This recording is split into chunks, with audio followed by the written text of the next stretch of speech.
For Reaper Metal Productions, I am Adam of Unbaptized Records, making a brand new video for you today. And today is a part 2, a continuum, my previous video where I went over bands that I pretty much haven't listened to since I picked up the CD, and I especially didn't really care for the albums I did pick up. So we're going to go on a very similar theme here with a couple of bands. Two of the bands that I picked, I have 2 albums by, so get into a little bit of detail about each of them. But first, we have a band that is, I guess, in the sort of technical death metal style, and I definitely picked this up around the same time I definitely picked up a few of the other albums I mentioned in the previous video, and that is the band Decrepit. This is the album Access Mundi on Nuclear Blast. I think I picked this up probably around 2017 or so. It sounds right, that's when it came out. This is, like I mentioned, when FYE still existed and malls still existed. They're sort of a dying breed then. They're definitely an extremely dying breed now. But there were a decent amount of stores I could still go to and pick up CDs and malls, and FYE was one of them. And I remember just picking up a bunch of CDs, just starting to get into collecting physical media. This was right before I found Reaper Metal and Hellcast and the whole slew of underground bands. So I really didn't know a lot about the underground bands. So these are the kind of bands I was listening to before I really found out about all these bands that would definitely change my view on music, and for better or for worse, made some of these other bands a little harder to listen to because I felt they were just too clean, too polished, and kind of boring. This is probably one of them. Technical death metal that just really didn't do it for me. I'm pretty sure I listened to this album when I got it around 2017, 2018, and probably haven't gone back to it since. They only have, I think, 4 albums, so I also have their album Diminishing Between Worlds. Honestly, I'm not even sure if I ever listened to this. I probably picked it up because I had heard this and sort of enjoyed it, but I don't know if I've ever really listened to it. And it's a Unique Leader band. Unique Leader is very hit or miss for me.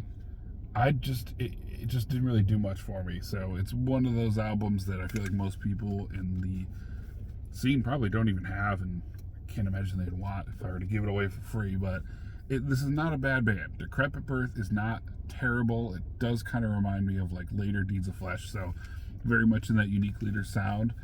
If you had never heard the original Deeds of Flesh, like let's say you never heard Gradually Melted and you heard like their 7th album, you might think, oh, it's actually pretty okay. And let's say you were a fan of more like the slamming metal and the brutal death metal and just the more clean sounding stuff, you might think it's okay, but that's really it. It's probably not going to surpass okay.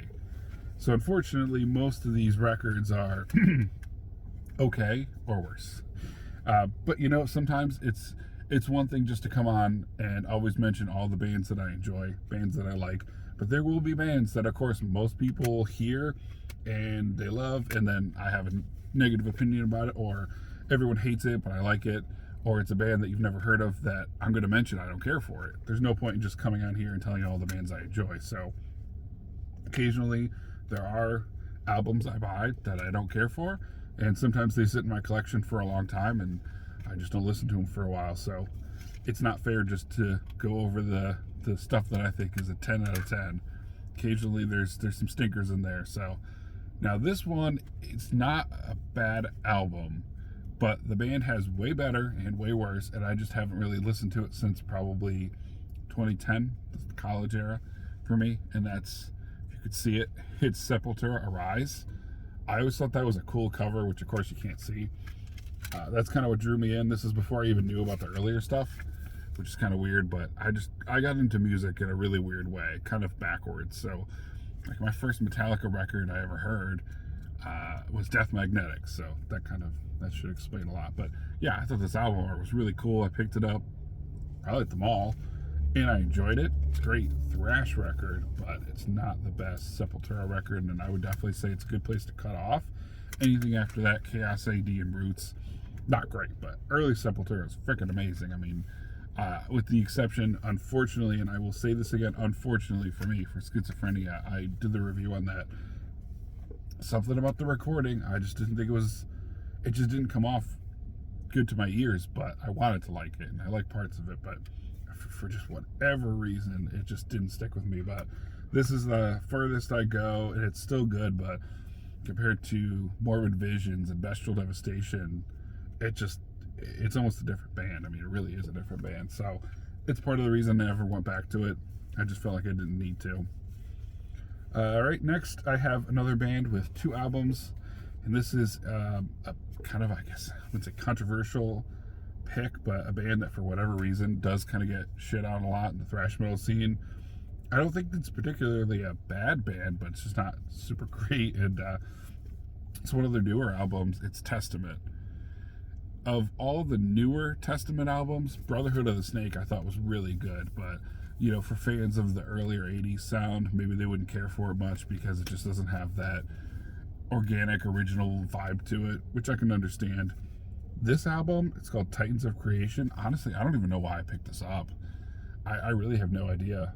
2020 Testament, it's sort of like, you know, why would you pick up 2010 Creator or 2010 or later Creator, or Destruction, or Sodom or something? Well, Sodom maybe it's okay, but I guess since I didn't know better, I've picked up stuff like this before I picked up the earlier stuff. I actually own a few later Creator records, and I don't own like some of the original stuff. So again, if you want to know where my mindset comes from and why I listen to what I listen to and like what I like, some of it comes from the fact that I just picked up newer records by older bands and never listened to the originals. So but why I picked this up, I have no idea. I think because I heard Brotherhood of the Snake, thought it was pretty good. New Testament was an older band.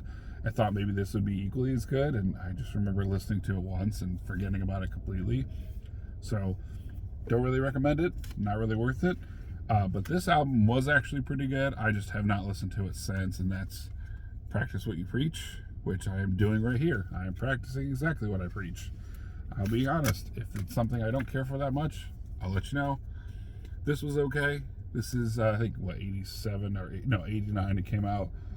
So it's definitely like good 80s thrash. It's just kind of castrated a little bit. You know, if you're a fan of bands like Blood Feast and Sadist, you don't really need Testament. The vocals kind of remind me a little bit of Metallica. Kind of got a little bit of James Hetfield vibe. So I would only really recommend like maybe the first album. And honestly, of New Testament, that would be the music, not the, religious book, but of New Testament, Brotherhood of the Snake was good. Anything after that, don't even really bother. And last is another band, also Century Media, so we're really seeing a pattern here.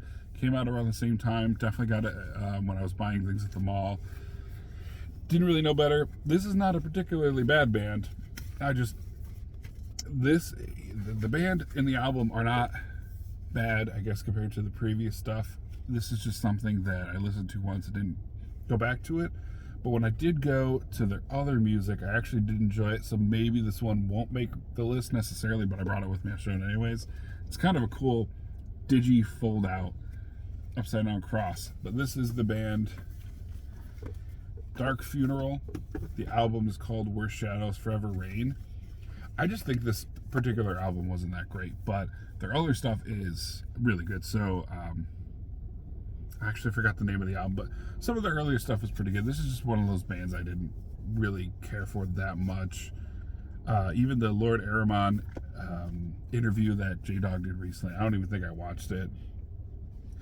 I just feel like some of these later albums, they just kind of castrate the sound, again, to use that term. Like, they go to a label like a Century Media, Nuclear Blast, sometimes maybe less so the Relapse or the Metal Blades, but I don't know what it is, but these bands just sort of lose their edge, lose their energy, and after so much time, especially if the band members don't really have that heart, the music's going to be kind of boring. Now, I'm not saying this is particularly like that, but other bands are kind of like later Anthrax or just the later Big Four, like later Overkill.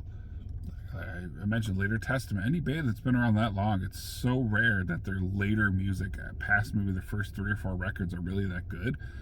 I don't think that's an elitist point of view. I don't think that's a gatekeeper type point of view. I think that's just true. Like, these bands just run out of steam, and especially if they're an okay band. So I mentioned a Monomarth or a band like Aborted. They were okay to start with. They're not going to be able to keep up with even okay. They're probably just going to get worse. So I would say with most of those bands I mentioned, don't really recommend any of those albums. Maybe Practice What You Preach, that's about as close as I would get. Earlier, Dark Funeral for sure, but that's probably about it. So let me know again what you think in the comments. Am I completely off base here? Or are those bands I should have never been checking out in the first place? Or maybe there's some great albums that I just missed. So let me know what you think, and I'll see you in the next video.